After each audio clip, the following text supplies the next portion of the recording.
Bienvenue pour cette petite heure avec nous, ce petit webinaire où nous allons parler du headless commerce et des enjeux pour le e-commerce.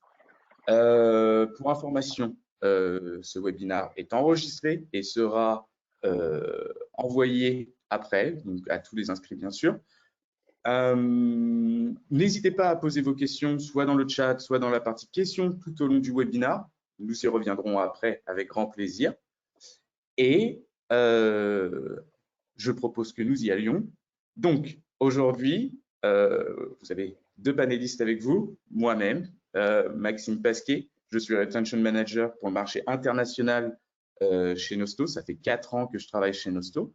Et le seul et unique avec qui j'ai l'honneur aujourd'hui de vous accueillir, Axel Léoté. Axel, je te laisse prendre le micro. Merci Maxime. Alors oui, je suis responsable de l'offre e-commerce chez D&D, donc une agence qui est spécialisée dans la mise en place de solutions e-commerce globalement et de conseils autour de ces solutions. Ok. Eh bien, écoute, merci pour ta petite présentation, Axel. Je te propose que nous commencions par un petit sommaire et expliquer voilà, comment ce petit webinaire va se dérouler. Parfait. Alors effectivement, donc on va commencer par une introduction et une contextualisation autour du headless commerce. C'est un terme, on en entend parler depuis des années maintenant et c'est même plutôt technique. L'objectif de ce webinaire aujourd'hui, c'est de s'affranchir de cette technique et d'expliquer avec des termes fonctionnels en fait en quoi ça consiste et de vous faire comprendre ce que ça peut apporter dans le cadre d'un projet e-commerce. Ensuite, on va donc évoquer les enjeux. Qu'est-ce qui amène à ce type justement de réflexion au sein d'un projet e-commerce, le décrire via ses caractéristiques, toujours en gardant l'aspect fonctionnel en tête, les avantages que représente un projet construit avec du headless, un cas client que tu nous présenteras Maxime sur la partie Nosto plus headless, voir comment vous avez géré ce type de projet de votre côté. Ensuite, évidemment, les points d'attention. Il y a des avantages à travailler avec le headless, mais il y a aussi des choses à avoir en tête quand on réfléchit à ce type de projet-là. C'est pas adapté à tous les projets non plus, donc on va voir ça ensemble. Et on finira par une conclusion pour récapituler tout ce qu'on s'est dit au cours de ce webinaire. Voilà. Parfait. Du coup, sans plus attendre, je te propose une petite introduction. Alors, chaque année, en fait, on voit des tendances qui se développent sur le marché du e-commerce. En 2022, mais pas que, parce que ça fait quand même pas mal d'années, les achats mobiles sont vraiment au centre des discussions. Ça fait qu'augmenter. On a de plus en plus de ventes qui se font sur téléphone. Les taux de conversion aujourd'hui sur smartphone sont bien plus élevés qu'il y a quelques années, où c'était encore anecdotique. Et il y a également d'autres sujets, évidemment, la rétention et la fidélisation des clients pour un e-marchand qui a pour but qui a besoin de personnalisation et d'omnicanalité, vraiment d'intégrer ces notions-là au sein d'un projet e-commerce pour avoir les meilleures performances en tant que e-marchand sur le web aujourd'hui. Donc, on a les attentes des consommateurs qui évoluent, évidemment. Aujourd'hui, un consommateur, il attend de la rapidité sur le web, il attend une expérience qui est vraiment personnalisée pour lui, voilà, en termes de recommandations produits, etc., mais pas que. Et il attend aussi de la flexibilité. Donc ça, c'est un premier univers qu'on peut aborder. Et ensuite, on peut aussi se placer du côté des marques et même des développeurs.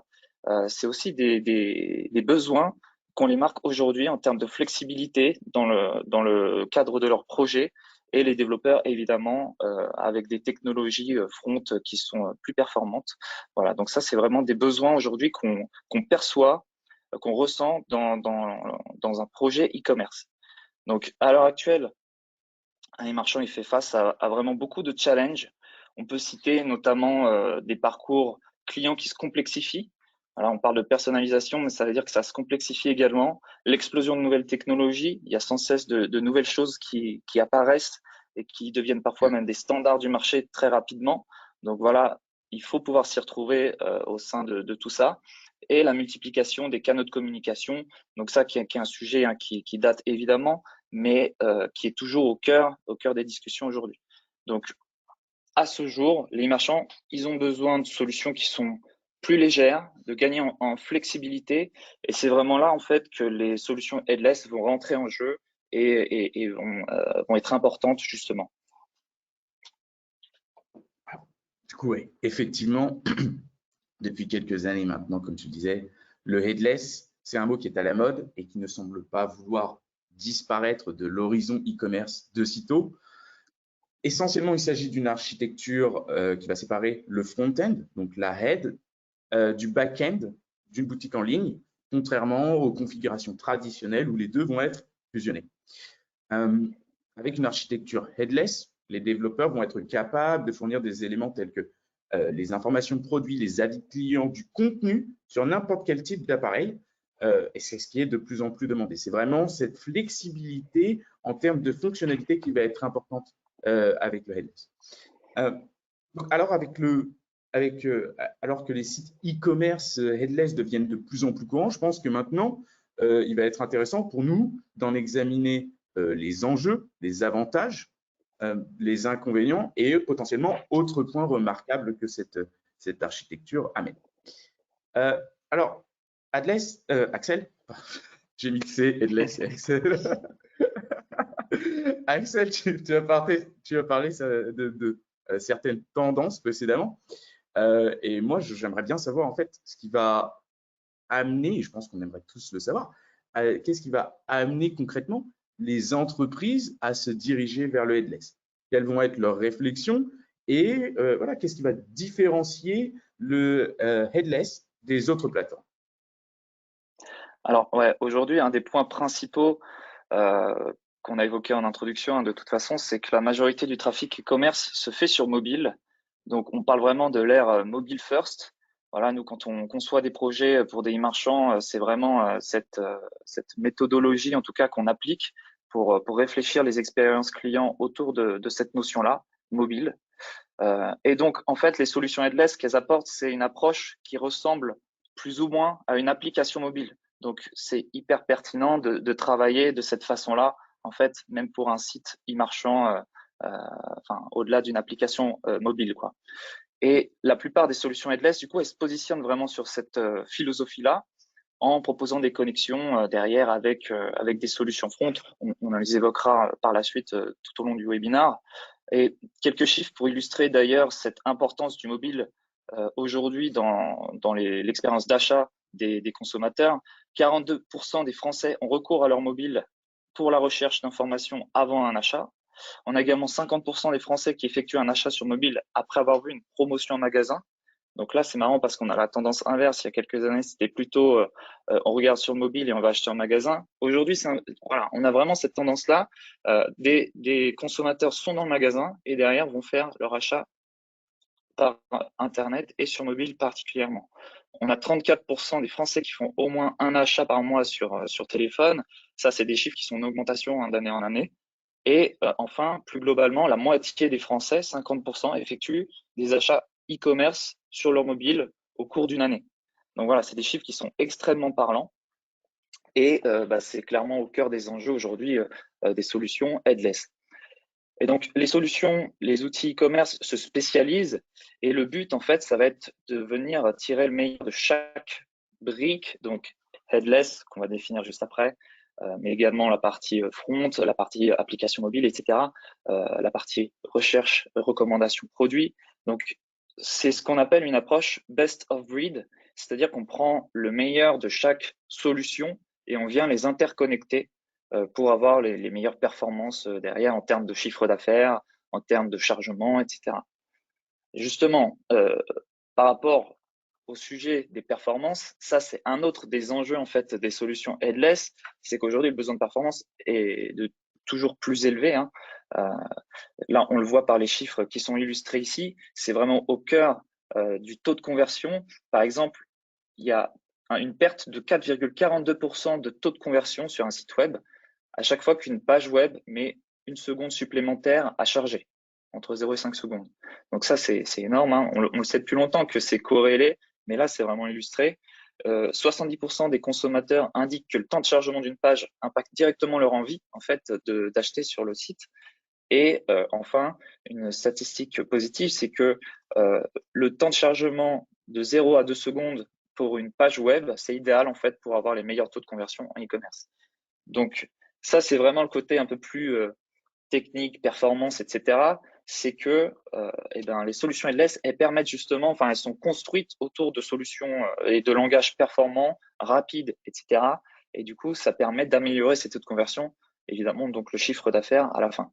Et enfin, pour terminer, je dirais sur d'autres enjeux, la personnalisation de l'expérience client, on en parlait en introduction, hein. Les solutions headless sont légères, justement à customiser, donc on peut aller plus facilement éventuellement sur cette personnalisation, et les enjeux forts d'omnicanalité, on le verra plus tard aussi, mais on peut les connexions et les interconnexions entre les systèmes sont au cœur de projets headless. Voilà, donc c'est un peu technique, hein, et effectivement, voilà, mais c'est important de bien le comprendre d'un point de vue fonctionnel. Alors, je te remercie, Axel. Je vais sauter exactement sur ce que tu viens de dire, en fait. C'est vrai que le headless, ça semble quand même assez technique, peut-être aussi un peu abstrait, pour des profils qui ne sont pas forcément fonctionnels, techniques, développeurs, par exemple. Donc, si tu devais expliquer, toi, le headless commerce, comment tu le définirais? Et surtout, qu'est-ce qui va le rendre différent des autres types d'architecture? Si je peux le mettre plus simplement, voilà, qu'est-ce qui va différencier le headless des autres plateformes? Alors, bonne question. Les autres plateformes, déjà, on va commencer par la base, effectivement, l'approche classique qu'on appelle aussi monolithe. C'est un terme qui peut faire peur, mais ça veut dire qu'en fait, tout le système est au même endroit et la même plateforme, en fait, que ce soit le front et le back. Donc là, on le voit sur ce schéma, hein, c'est la même solution qui propose le front office et le back office.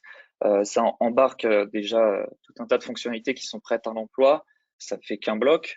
Après, ça marche très bien. Évidemment, on ne va pas critiquer cette partie-là. L'approche monolithique, elle est tout à fait adaptée à beaucoup de e-commerçants. Et c'est une façon qu'on a de travailler aujourd'hui avec certains marchands. Et il n'y a aucun problème à travailler de cette façon-là. Il faut juste analyser le contexte, voir qu'est-ce qui est le plus adapté en termes de solutions. Donc là, c'est vraiment l'approche monolithe. C'est que tout, la plateforme e-commerce, en fait, est le même système, gère le front et le back-office. Et enfin, on a l'approche headless. Donc là, on voit que le front office et le back office sont décorrélés. Il y a une séparation en fait de l'expérience utilisateur, le client qui vient naviguer, qui ajoute des produits à son panier, etc., est séparé en fait et décorrélé du back-end, donc tout ce qui est administration, base de données clients, les interconnexions, les flux, etc. Et voilà, donc un back office headless, ça veut dire qu'il n'a pas de tête, pas de front office de base. Là, on le voit, hein, c'est la brique rose. On peut imaginer ça sous forme de Lego, hein. Il y a des connexions qui sont là, qui sont prêtes à l'emploi. Et dessus, on vient plugger en fait un front office facilement. On peut le retirer, le remplacer, etc. Bref, on va décorréler ces deux parties-là. Et c'est dans l'approche justement que j'évoquais tout à l'heure, best of breed, utiliser le meilleur de chaque brique, justement. Et d'ailleurs, en termes de B2C, B2B, etc., de secteur d'activité, il n'y a vraiment pas de limite, en fait, parce que il y a des solutions headless qui permettent de faire du B2B, du B2C, on fait du retail, on fait de l'industrie, voilà. Il n'y a pas de limite par rapport à ça. On peut vraiment s'adapter, faire du sur-mesure par rapport au projet d'un e-marchand. Et on peut imaginer justement des schémas et des approches headless un peu plus poussées. Là, comme on le voit sur ce schéma-là, par exemple, on a toujours notre front office e-commerce qu'on a développé et qui est connecté à notre back office e-commerce headless. Mais derrière, sur ce même back office, par exemple, on vient brancher une application mobile qui utilise les comptes clients, les produits, etc., toute la donnée et toute l'administration qui est déjà native et présente sur ce back office e-commerce headless. Et derrière, on peut imaginer aussi externaliser la gestion des contenus CMS éditoriaux et venir plugger une solution headless, par exemple éditoriale, au même front office sur lequel l'utilisateur à la fin vient faire ses commandes, ses achats. Donc ça, c'est des approches qu'on voit de plus en plus au sein de projets e-commerce qui sont extrêmement intéressantes parce qu'on tire le meilleur de chaque solution. En termes de solutions headless, justement, pour donner quelques noms, les principales solutions headless aujourd'hui du marché, on peut citer Adobe Commerce, on peut citer Eurocommerce aussi, mais qui a un pendant plus B2B, évidemment. BigCommerce également, qui est une solution qui est arrivée plus récemment, mais qui a vraiment le headless au cœur de sa logique. Silius également, une solution qui permet de faire du headless, et Shopify, aussi, qui a récemment sorti sa brique qui permet de faire du headless. Donc voilà, on voit qu'il y a plusieurs noms, c'est pas les seules solutions qui existent, il y en a d'autres évidemment. Il faut savoir lesquelles s'adaptent le mieux au projet d'un e-marchand. Voilà, on voit qu'il y a déjà quand même pas mal d'acteurs qui sont identifiés. Et par rapport à l'enjeu de personnalisation, je voulais qu'on revienne dessus et peut-être que tu nous en parles un peu plus, toi, de ton côté, Maxime, parce que c'est vrai que la personnalisation, c'est vraiment ce qui est au cœur aujourd'hui de la solution Nosso, de ce que vous proposez, et c'est un vrai avantage en fait du headless. Donc, est-ce que tu pourrais nous évoquer justement ces avantages au niveau de l'utilisation de projets headless commerce? Bien sûr, avec grand plaisir. Je te remercie, Axel, de poser la question. Alors, le premier avantage sur lequel on va se concentrer, c'est vraiment l'aspect personnalisable. C'est vraiment, en fait, la raison la plus populaire pour laquelle les commerçants vont décider de privilégier le headless. C'est la flexibilité qui est promise à la fois en termes de design et de fonctionnalité.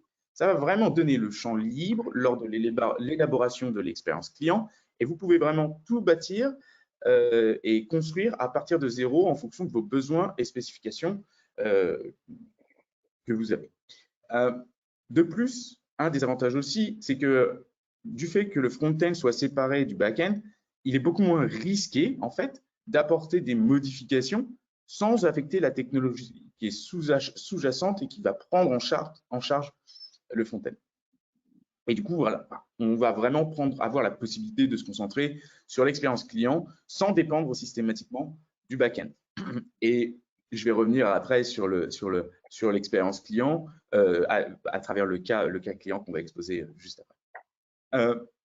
L'un des autres avantages du headless, c'est la vitesse du site. Et là, je vais réutiliser l'une des données et l'un des chiffres que tu nous as donné au tout début, Axel, parce que je trouve que c'est vraiment parlant. À chaque fois qu'on parle, à chaque fois que le site, qu'il y a une seconde de chargement en plus sur le site, sur un site internet, sur un site e-commerce, on perd 4,42% de taux de conversion. C'est assez énorme. Et donc, c'est vraiment, la vitesse du site, c'est vraiment une autre des raisons qui est vraiment couramment citée pour passer au headless. C'est vraiment l'amélioration des performances du site.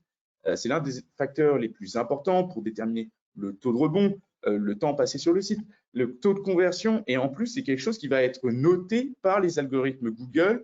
Donc, avoir de meilleures performances, c'est aussi avoir de meilleures performances des SERP.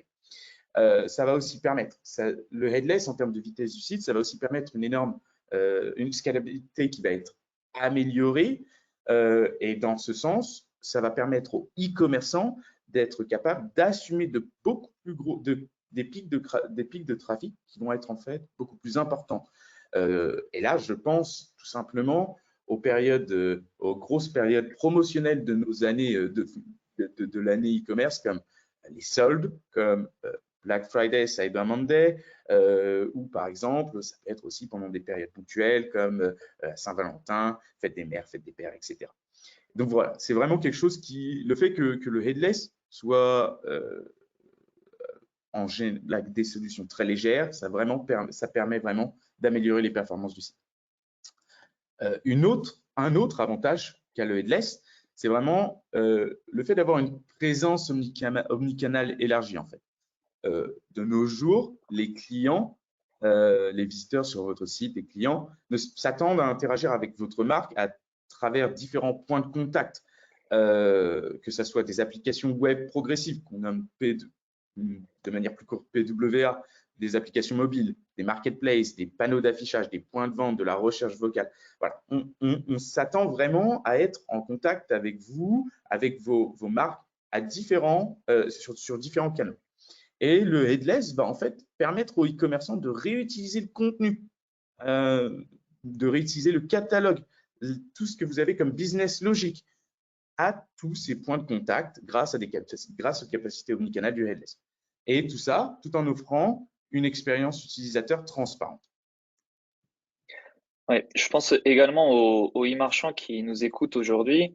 Et d'un point de vue projet, en fait, si on parle vraiment projet, temps de mise en ligne, etc., il y a aussi des avantages. Le time to market réduit. Qu'est-ce que ça veut dire? C'est que vu qu'on travaille brique par brique, on n'est plus obligé d'attendre la grosse refonte du système intégral, etc. On peut vraiment se dire, bon, bah, je travaille d'abord sur le front office, ensuite je vais travailler sur le back office, après je vais plugger mon application mobile, etc. Je vais développer petit à petit des fonctionnalités. Et donc on est dans une vraie logique MVP qu'on peut mettre au sein aussi de ce type de projet headless. Donc MVP, c'est Most Valuable Product, c'est que on va se concentrer sur les fonctionnalités essentielles pour vendre ou pour atteindre un objectif plus globalement. Mais bon, dans le e-commerce, c'est vendre l'objectif. Et voilà, on a vraiment cette logique-là.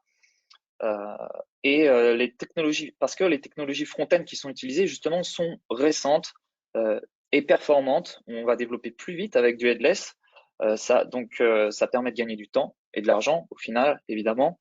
Et surtout, ça permet petit à petit, en travaillant de cette façon-là, brique par brique, MVP, etc., ça permet d'ajouter au fur et à mesure de nouvelles fonctionnalités à la plateforme pour l'expérience client, en fait, derrière.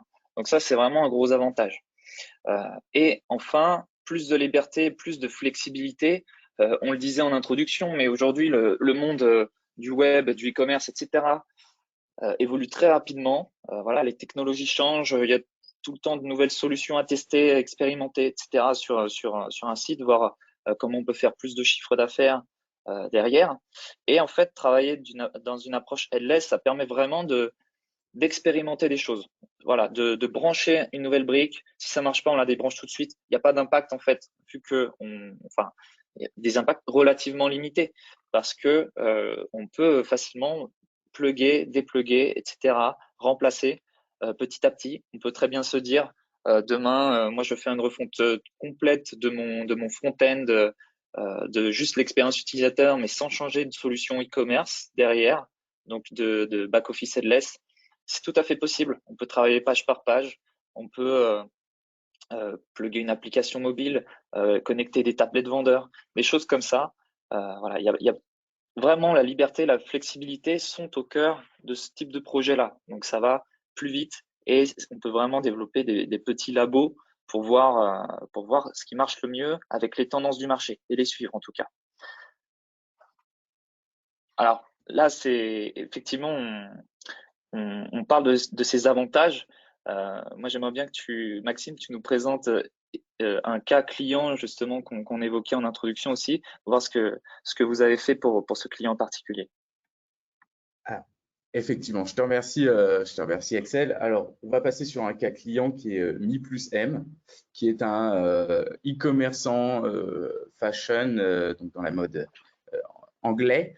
Ils sont passés tout simplement, Mi Plus M est passé en headless il y a quelques mois. Et l'une des questions qui arrive souvent de notre côté, c'est voilà, est-ce qu'on va quand même être capable de faire levier, d'utiliser les données et l'intelligence artificielle, Nosto, pour continuer à personnaliser l'expérience client en ligne?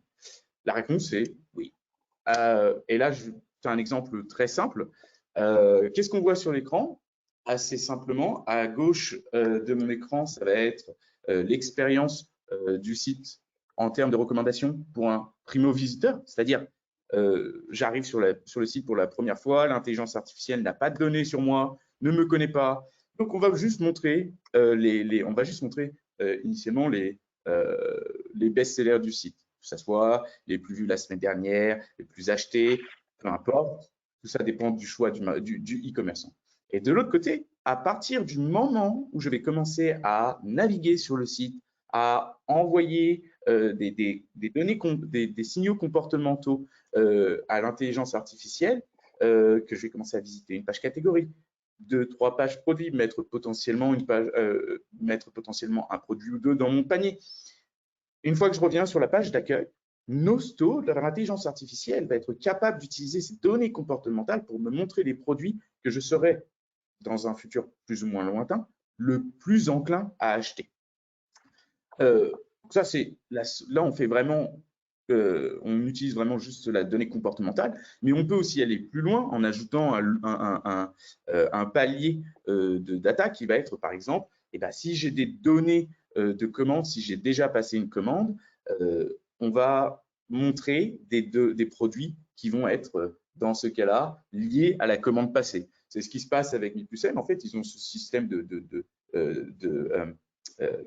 layer, j'en perds mon français, qui fonctionne où voilà, on va montrer dans un premier temps les produits liés à la de palier, voilà, j'ai retrouvé, où on va montrer dans un premier temps les produits liés à la commande, si on n'a pas de données, des produits liés à l'historique de navigation, et ensuite des produits et donc au comportement, et ensuite, si on n'a vraiment pas de données, des produits qui ont eu le plus de vues ou qui ont été achetés le plus de fois durant une certaine période de temps. Et là, en fait, je parle juste de recommandations, mais ça pourrait aller beaucoup plus loin en se disant, bah voilà, on va être capable aussi de filtrer, de segmenter le trafic et de dire, il semblerait que j'ai peut-être 40% de mon trafic qui a une affinité envers les produits remisés, alors que l'autre partie de mon trafic, 60%, a potentiellement juste une affinité, n'a pas cette affinité-là, est juste intéressé par les produits qui ne sont pas remisés. C'est souvent le cas, par exemple,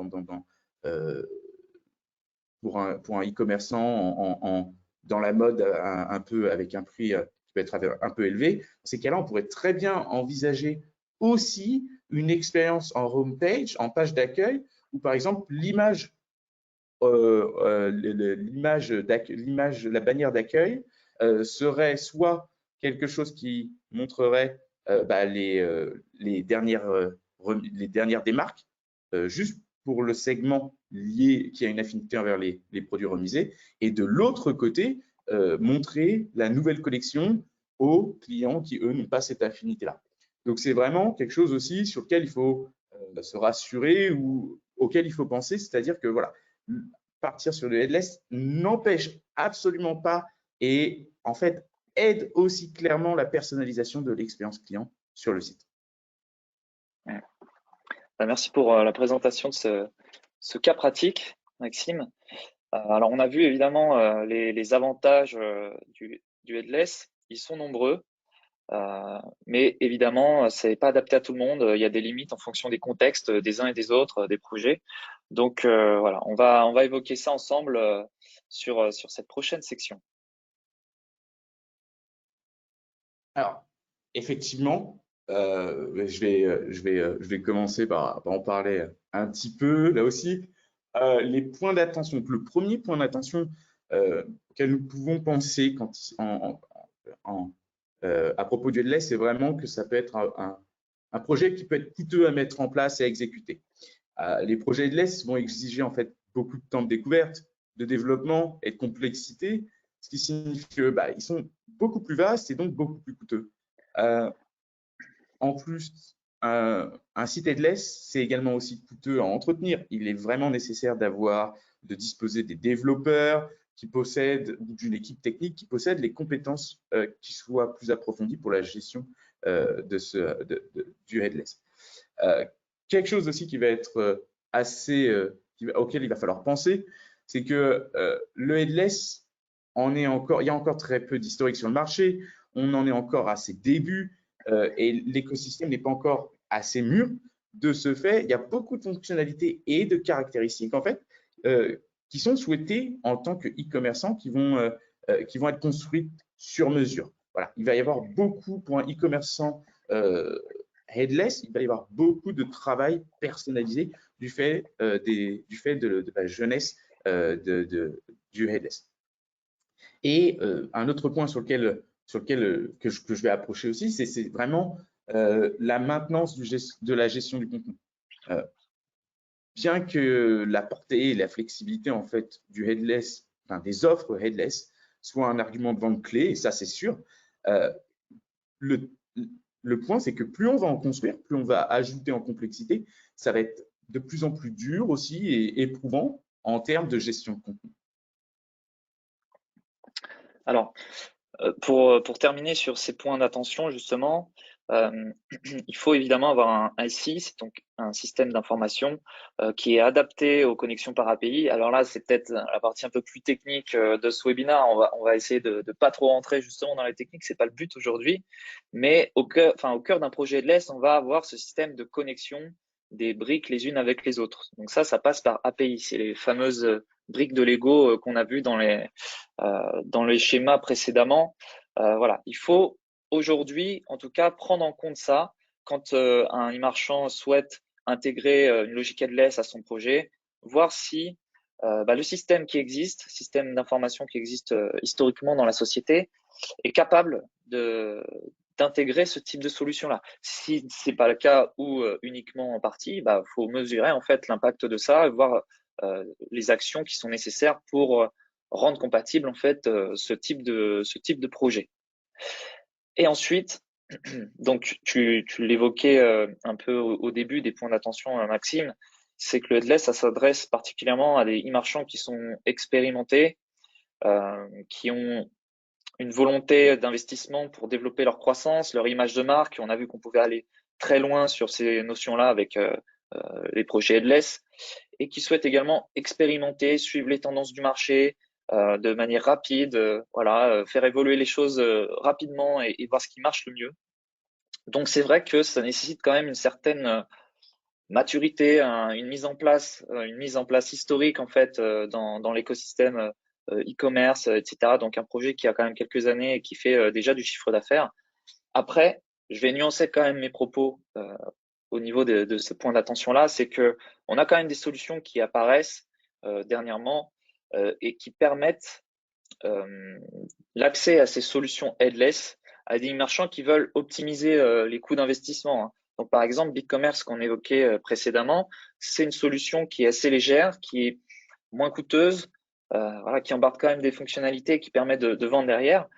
Donc, on va bénéficier des avantages des solutions headless, mais à des coûts qui restent maîtrisés. Donc, voilà, ça a tendance en tout cas à évoluer ce point d'attention dans le marché. On va avoir des solutions également pour des marchands qui ont peut-être moins de moyens à mettre à disposition directement en termes d'investissement. En termes de conclusion, parce qu'on en arrive là maintenant, je te remercie Axel. Donc pour résumer, le headless, ça présente plusieurs avantages dont on a évoqué, hein. La vitesse du site, la flexibilité de ce qu'on peut afficher, l'omnicanalité et la possibilité de réutiliser le contenu à travers différents points de contact. Mais c'est quand même quelque chose qui ne va pas convenir à tout le monde.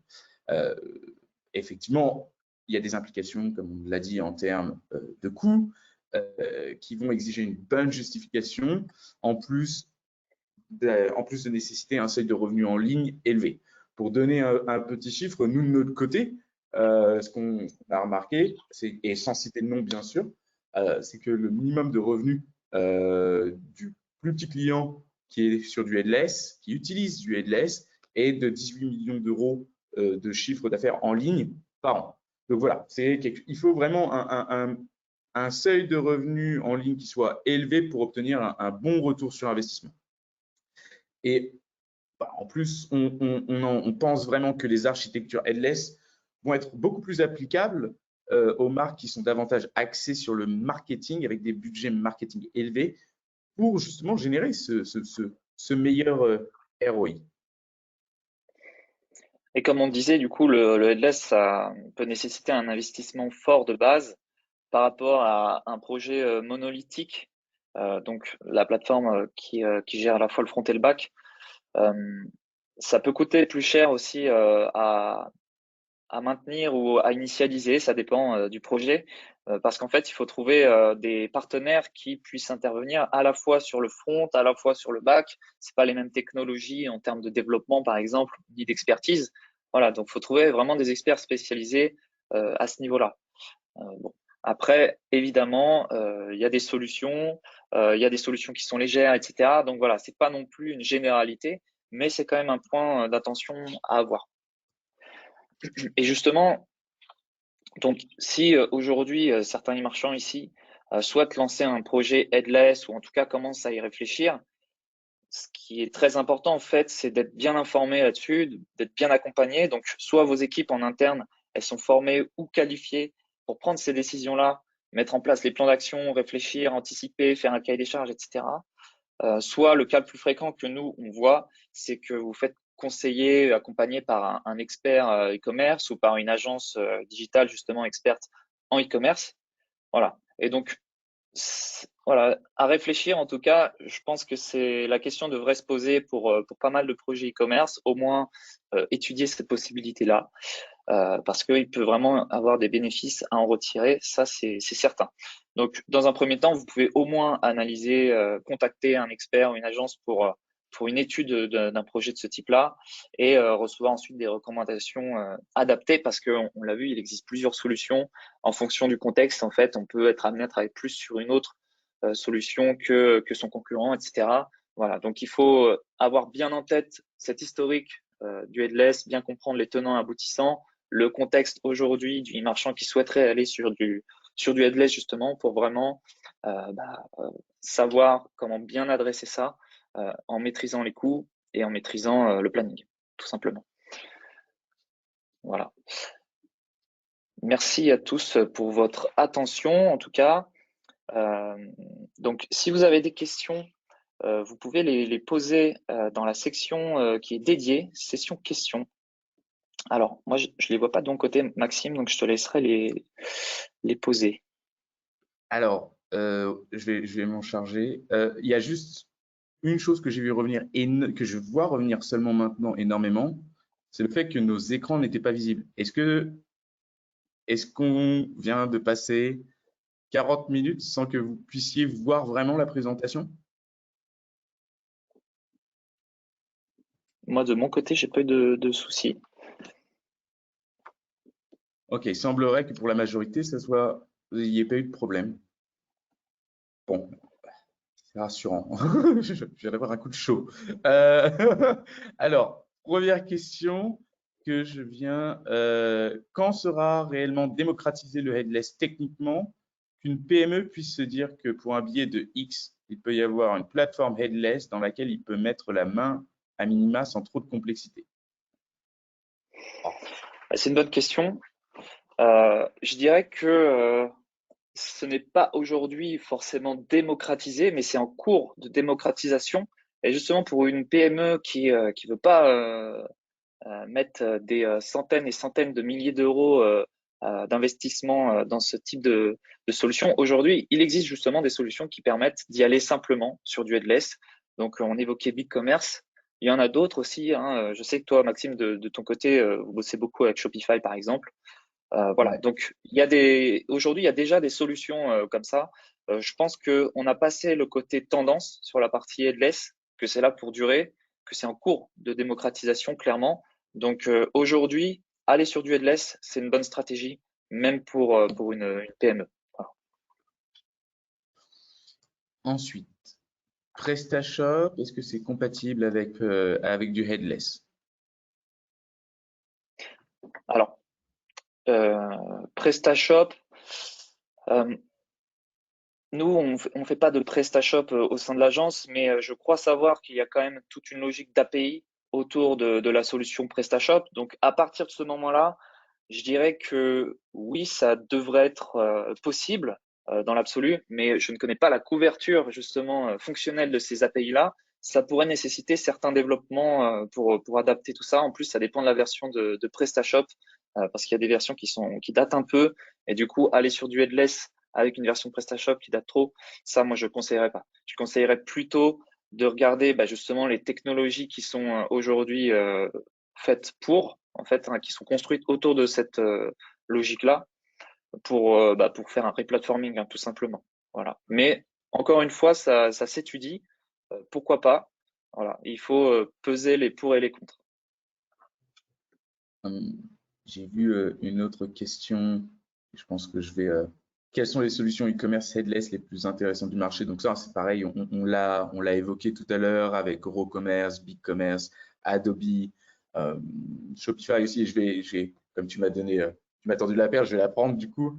C'est vrai que Shopify, par exemple, a juste lancé la semaine dernière, donc ça devait être le 23, lancé officiellement sa brique headless. Et là, ça va être la plus grosse technicité que je vais dire aujourd'hui, qui est basée sur du React.js. Voilà, c'est quelque chose qui va faciliter, qui va vraiment faciliter le e-commerce, l'accessibilité au e-commerce. Donc, c'est vraiment un premier pas vers sa démocratisation. Et nous, de notre côté, par exemple, du côté Nosto, c'est vrai que nous avons été choisis en termes de, comme solution préférée par l'équipe Shopify pour faciliter tout ce qui va être expérience client, recommandations, personnalisation de contenu. Et du coup, nos équipes produits et développeurs vont vraiment travailler à avoir une implémentation euh, out of the box sur une telle solution. Alors ouais, j'ai une dernière question là. Est-ce pertinent d'être partiellement headless, c'est-à-dire les pages catégories et les produits sont en headless, j'imagine la homepage, etc. également, et de conserver le funnel du CMS e-commerce sur le back-office, hein, sur la partie headless?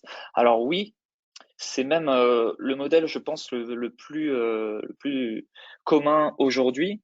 C'est que, par exemple, on va avoir la solution, la solution headless va gérer le back-office et le tunnel d'achat, clairement, pour être clair, pour X raisons techniques, etc. Et en fait, le front office qui est développé from scratch avec les technologies performantes, etc., va gérer justement uniquement l'affichage des pages produits, la création du compte client, enfin, ou l'espace client, les homepages, pages CMS, les catégories, etc. Donc, ça, on le voit régulièrement. Après, il y a quand même une autre option. Certaines solutions, justement, headless, commencent à développer de plus en plus cette partie. Enfin, ils intègrent en fait le tunnel d'achat directement sur le front-end de la solution. Voilà. Mais c'est moins commun aujourd'hui. Donc, pour répondre à la question, évidemment, oui, c'est possible. Et c'est même le modèle qui est aujourd'hui le plus en place.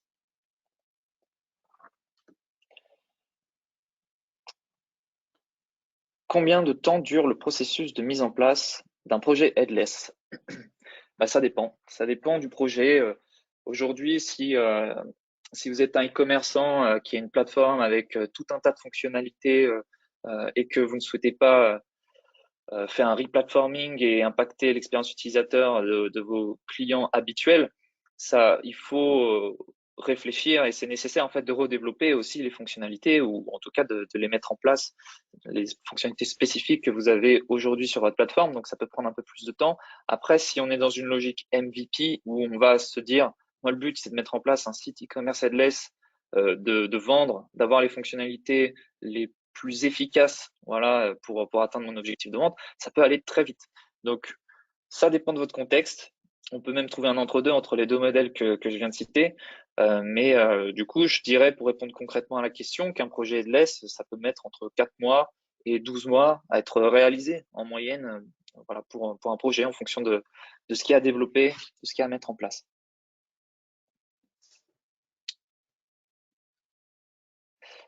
Alors, un ROI de, j'ai pas compris la question, en passant sur du headless.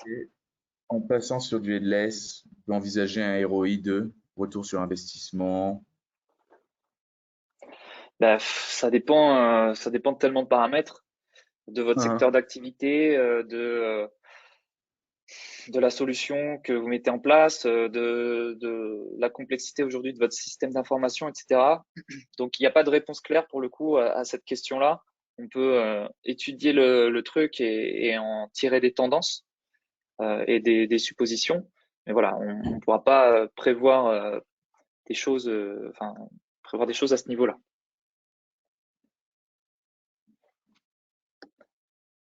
Est-ce qu'on a eu toutes les questions? Il semblerait que oui. Ok. Alors, voilà. Donc, n'hésitez pas à nous contacter sur LinkedIn. Là, vous avez nos informations. Donc, si vous avez des questions sur la présentation, si vous souhaitez mettre en place un projet headless ou un projet de personnalisation justement au sein de votre e-commerce, voilà, nous on se tient à disposition pour répondre à vos questions à ce niveau-là. Il n'y a aucun problème, n'hésitez pas. Avec grand plaisir. Bah, écoutez, si pas plus de questions, on va arrêter le webinaire ici. Ouais. Merci à tous pour votre attention.